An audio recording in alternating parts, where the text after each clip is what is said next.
we've lost the slide, so I'll just do that one via interpretive dance. Good afternoon, everybody. I'm Nigel. I run Hivestack globally. My great pleasure to be here with you all today. As Mark said, my first experience of WOO, or FEPE as it was then, was 11 years ago in Madrid. And by way of introduction, I just wanted to talk about this slot from a very entry-level point of view around the top 10 things you should all be doing if you want to win in this space. And my experience, I started in 1995 at Clear Channel, some 27 years ago. About half of my career has been spent in out-of-home, and half of my career has been spent in digital and data and programmatic. So I feel like working for a programmatic out-of-home platform was pretty much the perfect job for me. Quick introduction, this is not a sales pitch. I do kind of apologize, our slides are very pink, but that's our slides, it's not salesy. It's great to see some pink clothing around the room, thank you very much everyone. So a brief explanation of what Hivestack does. We are a full stack platform. What that means is that we have technology that enables buyers and sellers to plan and buy out of home. So on the buy side, these are agencies, clients, or specialists. We have DSP technology, which is a platform that allows people using data to plan and buy and deliver out of home in a programmatic way. And then you can see on the sell side, we work with media owners to help to enable them to manage their inventory and to sell as much of their inventory as they can in a programmatic way. So that's via the SSP and the exchange, and that's kind of where you put all of your inventory like a giant supermarket to be bought programmatically via the DSPs. And we also have technology that helps you to manage your inventory between both your direct sold inventory but also your programmatically sold campaigns. That's the ad server.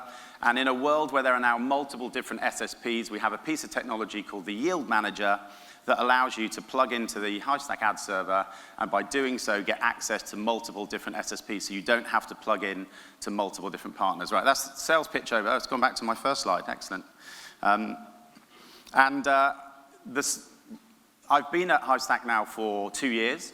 I started in a bedroom in London in lockdown 2 years and 1 week ago, and when I joined, Hivestack was available only in 5 different countries across the world. We're now available in 27 different markets, and you can see our global footprint here. But we're here specifically to talk about APAC. It's an incredible region. The last day and a half has filled me with enthusiasm about the passion and the drive of everybody in this market, and you can see there all of the different markets that are available right now to trade programmatically, both from the buy side and the sell side, including launching China last year and some of our more developed markets like New Zealand, Singapore, and Australia. So, confession, I absolutely love out of home. I'm a bit of a geek. I love billboards, I love screens. On the walk back from the restaurant yesterday, I stopped to take videos and photos of digital screens on my phone. I love the contextual nature of out-of-home. I love the huge broadcast nature of billboards. And I love the very public nature of our channel. And I also love data and precision and relevance and programmatic. And here's the thing. It's okay to be in both of those camps. You don't have to be one or the other. And there is a time now when these things have come together to be able to enable out-of-home to be traded in a much more precision-based way. So, if you think about Uber and Airbnb, they are platforms that enable people on both the buy side and the sell side to buy holidays or to buy cab journeys. And I like to think that that's what programmatic technology does in out-of-home. It exists to enable buyers to buy, plan, and deliver out-of-home in a simpler way, and it allows all of you as media owners to have your inventory available to be bought and traded and optimized in the best possible way. And I'm absolutely not one of those programmatic people that's going to come on stage and let the out-of-home industry know that we're here to save you because we're bringing data. Data has always existed and out-of-home has existed for 30 years. What programmatic platforms do is it is able to manage the process much quicker than we can do with direct sold campaigns. So these slides have gone very funky, by the way. I don't know, sorry. We'll wing it. So we have a top 10, and the top 10 ways to work through programmatic. And for all of you, if you're on the buy side or if you're on the sell side, hopefully these top 10 things will be your guiding light for the things that you have to do if you're going to win in the programmatic space. And these are from lessons learned from 27 countries around the world. And the first is infrastructure. And this is really a congratulations, but also a massive thank you to all of the media owners in the building today. Programmatic would not be able to be done if we didn't have the incredible hardware that we now have. You look around all of the markets in APAC, there are thousands of incredible digital screens. They're all connected via Wi-Fi, 4G and 5G. And it's cost millions and millions of pounds to invest in that infrastructure to put it into the right places. Now, if you look back 10 years ago, digital screens were probably only available in the major cities, in the really, really super premium sites like Shibuya Crossing in Japan, in Piccadilly Circus and Times Square.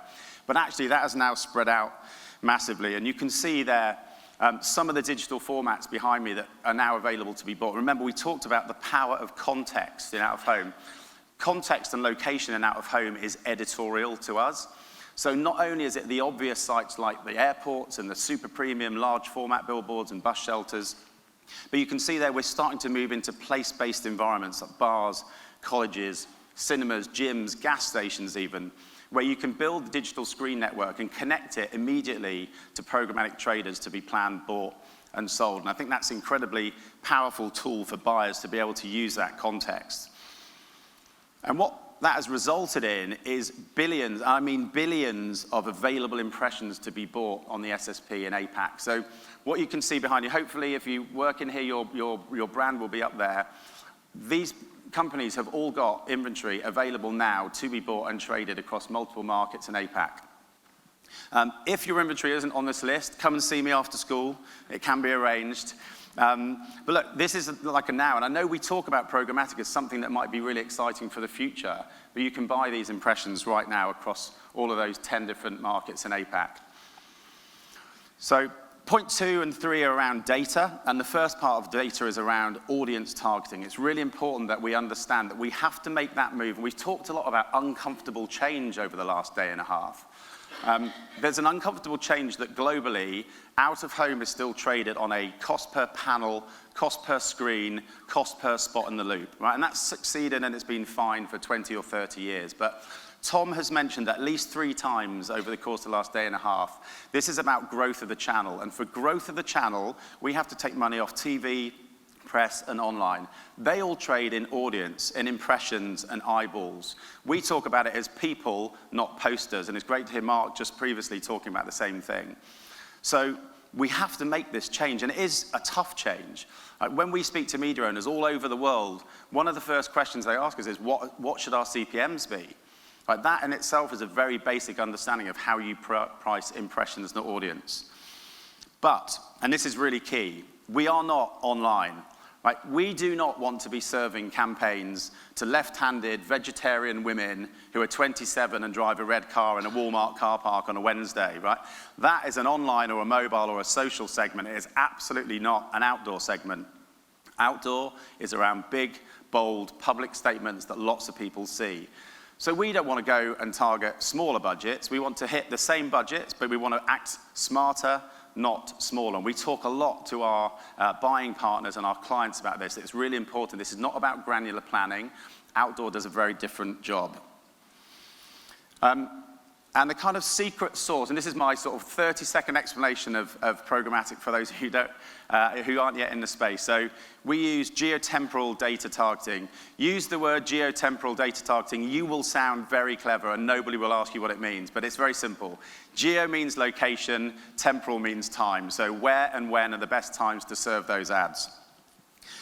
And the very premise of the data story and impression multiplier in programmatic out of home is you take the gross score. So again, we've heard a lot about audience measurement. You take the gross score of a panel, and that score then gets rated against mobile IDs, millions and millions of mobile ID data sets to try and understand when people are in front of screens at what time of the day. So the way I explain it to people who are fairly new to programmatic is that we day part the day.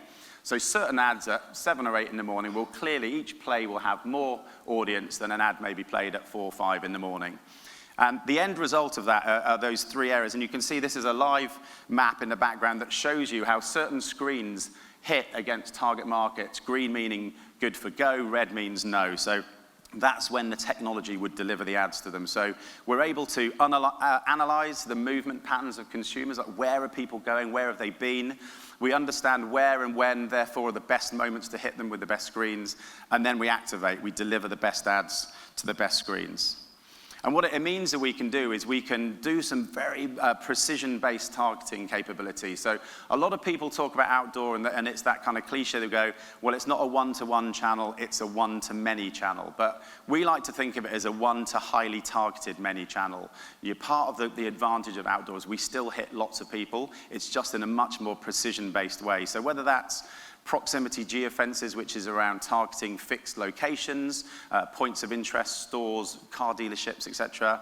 Custom audiences, whereby we're able to see what mobile IDs have been in a coffee shop or in a gym over the course of the last 6 to 8 weeks. And then we understand where those mobile phones go past screens, and that's how we index audiences. So based on previous behavior, the best indicator of future behavior is past behavior. We look at predefined audiences, so the obvious age and gender, but also behavioral interest around what apps have been downloaded and the interest that people have. And a really exciting area, and again, there's a trade desk talking about omni-channel later on. That ability and relationship for out-of-home and mobile to work together is really strong. So you can see what mobile IDs have been past a screen when an ad plays, and you can pass those IDs back to an advertising agency or a client who can then target their customers with a mobile ad afterwards. So what we call sequential messaging of outdoor and mobile working together. Really, really powerful abilities for audience targeting. This must have been mentioned about 6 times. Kathy, Mel both mentioned this is about proof. Right? We still have to stand up and prove that out-of-home works. And I feel that it's always been a challenge for the channel.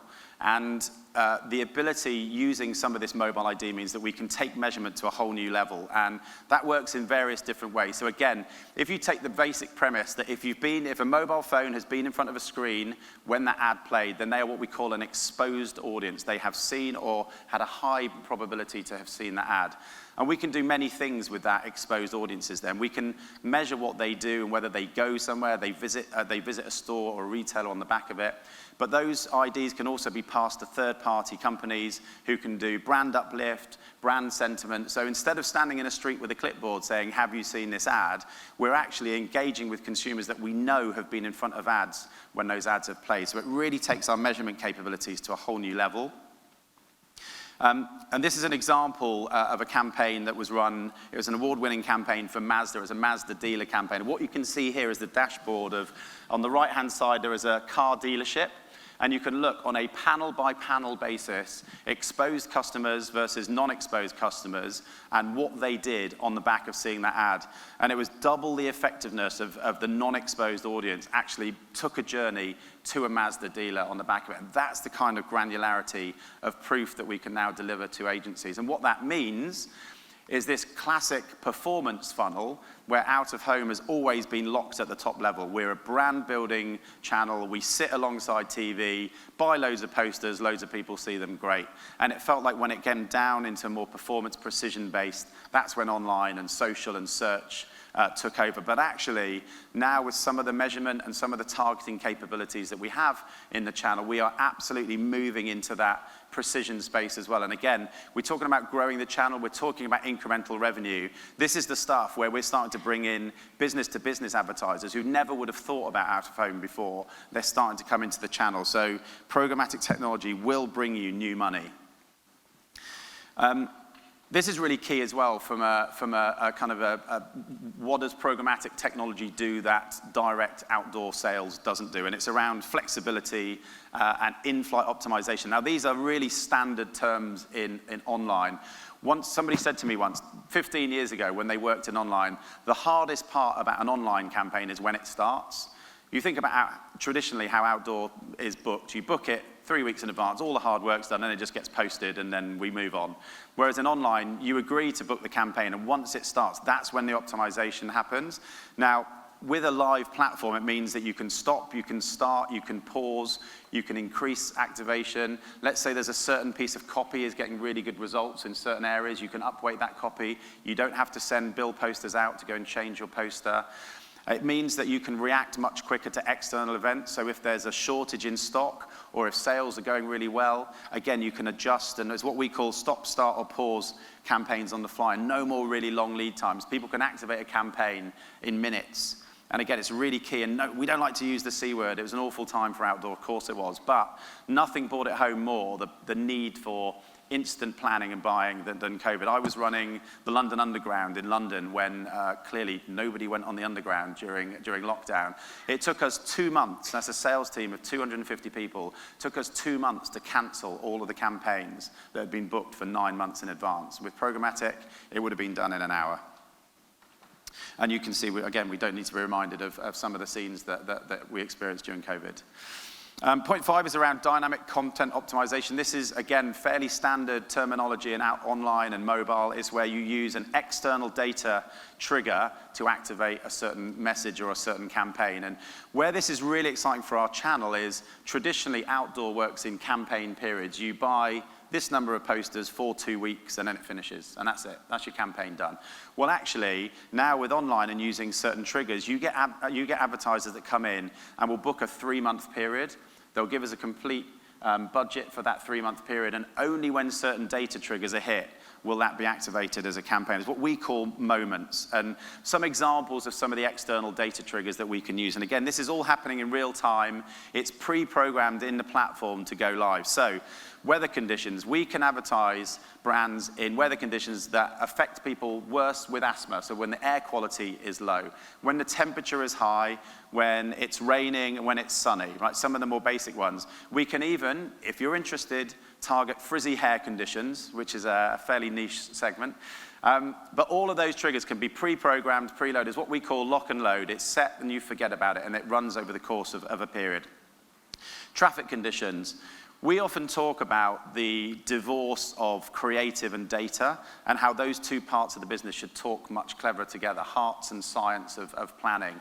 Well, with traffic conditions, you could have 2 different pieces of copy. One which is long copy, it's got 30 or 40 words, and it's rush hour traffic, and when the traffic hits less than 10 miles an hour, you put your long copy advert up. And when traffic is speeding up again, you go back to your traditional 5-6 word copy. Again, that is a marriage of creative and data together in a way that we've all sort of forgotten to talk about. And then, of course, you can activate against live events, sports results, election results, etc. So there's that ability to set the program to go live only when data triggers externally are hit is really powerful. We absolutely have to give a nod to the power of the omni-channels coming into this space as well. So we're very lucky to be joined by Trade Desk later on today. I know Yahoo are here. You all have seen that Google has now entered this space. There are some massive companies who are managing billions of pounds for clients direct across multiple different channels. And the exciting area here, again, we talk about growth. How do we grow the channel? We're going to start having conversations because we are precision and performance-based, and because inventory now can sit in an omni-channel world, it means that we're going to be having access to whole new incremental budgets. And it feels to me a little bit like finally we've got that invite to the party that the cool kids had that we never quite managed to get invited to. So, you know, when Trade Desk and Yahoo and Google, they're planning campaigns across connected TV and online and mobile and native, there was a very empty box there for out of home. You couldn't activate it. Now it's seen as a giant screen on the street, and the behaviors of those screens actually become very similar to other areas. So really, really exciting area, and you'll hear much more about this later. But you know, hopefully you'll recognize some of these huge, huge brands, massive market capitalization, direct access into client budgets, and again, totally new channel. If you're a media owner and you haven't engaged with any of these people in your markets, then you absolutely should. Point 7, I mean, the fact that we're all flown into Kuala Lumpur kind of shows that we are absolutely developing this concept of out-of-home as a global platform. Campaigns will be set live in multiple different markets around the world by TikTok and Facebook and Twitter, because the user experience is the same across all of those markets. So films, mobile phones, games consoles, sporting events, and sports sponsorships for the Olympics and FIFA will go live at the same time across multiple platforms. Now, we could set a campaign live in this room to go live from Malaysia to go live in 20 different markets in an hour. Right, that's really cool. If you wanted to do that in the current world, think about what you'd have to do. You'd have to make phone calls to 10 different countries in 10 different languages in 10 different time zones, probably have 10 different media owners in 10 different countries with 10 different commercial deals and 10 different commercial conversations. So it's a mess if you wanted to do it. Now, via platforms, you can do all of these campaigns. And 2 examples we have. This was for Kinesis. It's a Korean mobile gaming business. They wanted to move into Europe and the US. They booked in Korea to set a campaign live in Spain, France, and the US. Now, we got phone calls from our media owner partners in Spain and France saying, we've just got a campaign live from a brand that we haven't heard of in a country that we don't have a sales team. Thank you. That's nice. So, we are starting to spread budgets around multiple different territories. And again, this is an example of a campaign booked in New York. It ran in Japan, and it was for the Matrix film with live tweets integrated into the billboard. So that ability to export revenues cross-market is now very simple and is all managed via the SSP. Right, this is a really important one. No matter how nuanced we all are, no matter how much we claim that our country is different to other countries, there are only 3 ways to plan and buy outdoor, and there are only 3 ways to sell outdoor, right? That's it. First is direct, and direct's what we've all been doing for 100 years. You have a relationship between buyer and seller, you shake hands on a deal, you do a deal by email or telephone, you're buying pre-arranged inventory at a pre-agreed price, some point in the future, right? Easy. Where it gets a little bit blurry is what becomes automation versus programmatic. Now, a lot of companies are building automated technology, but what in effect it does is it manages direct bookings without having to speak to another human. So we call it shopping cart platform. So it's a bit like e-commerce. You're able to query a media owner, is this inventory available? I'd like to buy it. Yes, please buy it at this price. Great. And it gets bought. Again, it's probably a spot in the loop if it's digital, or it's a fixed screen if it's online. Programmatic is a live, real-time conversation with real-time decisioning around data, yield management, occupancy, pacing. It's live to your availability. If it tries to buy a spot when you've fully sold out direct, it will find another spot. And it is fundamentally different. So again, if you're a buyer, you need to be playing in all 3 of these spots. And if you're a seller, you absolutely have to have a solution for all 3 of these buckets. But it does mean 2 big things. One is education and one is talent. There is absolutely no excuse for anyone in your outdoor business to not understand programmatic at the most basic level. You have to know, and everyone in your business has to know what a DSP is, what an SSP is, what an exchange is, the difference between a PMP and an open exchange. It's really simple to do the basics here. Now, Trade Desk offers a free training program. The internet is awash with different video tutorials, but trust me, at every level in your business, from CEO to all of your salespeople, all of your planners, you have to learn to understand this space. And that also reflects in the talent that you hire. Most of the successful businesses that we work with globally on the media owner side have hired programmatic skills to come in to help them understand how to navigate this new space. Point 9 is around video. Now, not all screens are able to carry video in out-of-home. We know that most roadside screens can't, although amazing in Kuala Lumpur. There's some of the most incredibly huge billboards actually moving videos on, which I thought was amazing that I saw last night. But this is a real opportunity for us. If you think about the 2 main ways that video is served online or on a mobile, one is landscape video, which is served as an in-stream ad, or it's served on your PC, or it's TV or cinema, and it's like this. It's landscape, which fits a billboard. The other way is native video, social video. It's generally an autoplay, sound-off video creative, which, guess what, is exactly the same shape and size as a mobile phone. So that ability for out-of-home to pull video budgets into place-based environments, airports and transit is huge. And we're seeing real progress in the US particularly already in this area. And that connection of CTV or OTT planning and out-of-home together is really exciting. When you've created if you think about CTV, the power of CTV is around home address, IP, and the power of outdoor is to understand locations. So the marriage of television and outdoor together suddenly means that we can create private video in-house and public video with digital out-of-home screens. At point 10, I just wanted to finish with a couple of case studies of here's some stuff that clients have actually done. It's all very well looking at a platform, but like, what does that mean to me? So first one is we have to unname this brand, but it's a leading household appliance. It was for an air purifier. There's medical evidence that air purifiers reduce people who suffer from allergies. One of the learnings we took that in Japan, there is a 3 or 4 month hay fever window. There are 5 different types of pollen that cause hay fever, and tree pollen is the worst. Things you learn when you work in programmatic out of home. So this was a DCO-triggered campaign. There was a budget set for 3 months, and every time the tree pollen levels hit medium or higher above, we activated this campaign for the purifier brand. Secondly, this is an Australian example. It was for Wentworth. It was a Foxtel series. It was the finale of this series. And they did something a little bit unusual for programmatic. They just wanted to do a domination campaign. So they came in and they booked the hours of 5 to 7 p.m. in Australia, and they tried to buy every single available digital out-of-home slot. So what they called like a roadblock or a takeover. They managed to get 84% of all available digital inventory for those 2 hours. So a very different use of programmatic technology. In Hong Kong, a campaign for UBS, quite a niche audience. Again, you think about B2B brands that traditionally wouldn't have used outdoor in the old days, targeting high net worth segments, so that was using previous location data, targeting financial districts, which was geofencing all of the key banks and financial institutions, and again, that ability to mobile retarget. So when exposed device IDs went past the screen, they were then passed back to the brand, and UBS was then able to sequentially message all of their customers with a mobile ad that looked and felt the same as the outdoor ad. Really, really cool use of omni-channel planning and buying. And then lastly, here in Malaysia, there was a campaign for Subway. Subway had a new flavor, chicken curry, and they had 3 different executions for chicken curry. There was a breakfast wrap, there was a lunch salad, and there was a sandwich for the evening. So they used some creative day parting. They targeted 2 main segments. One was fast food lovers, and one was health enthusiasts. I'm guessing they're fairly different audiences. And then lastly, they looked at people who had previously visited a Subway.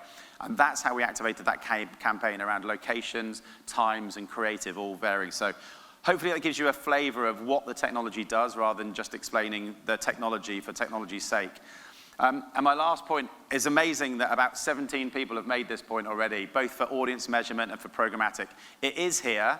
It is absolutely happening. It is going to be the future of trading in digital out-of-home. You look at the way that online went, it took 5 years to get to 70% of all online trading was programmatic. We're probably in year 2 and we're on 5% globally. So that growth is absolutely going to kick on. The first step is always the hardest, but you absolutely have to make it, because if you don't, you're going to get left behind. We're here for the rest of the afternoon. It's been an absolute pleasure. Thank you very much, and thank you, WOO, for having this sort of science of outdoor section today. Thank you very much.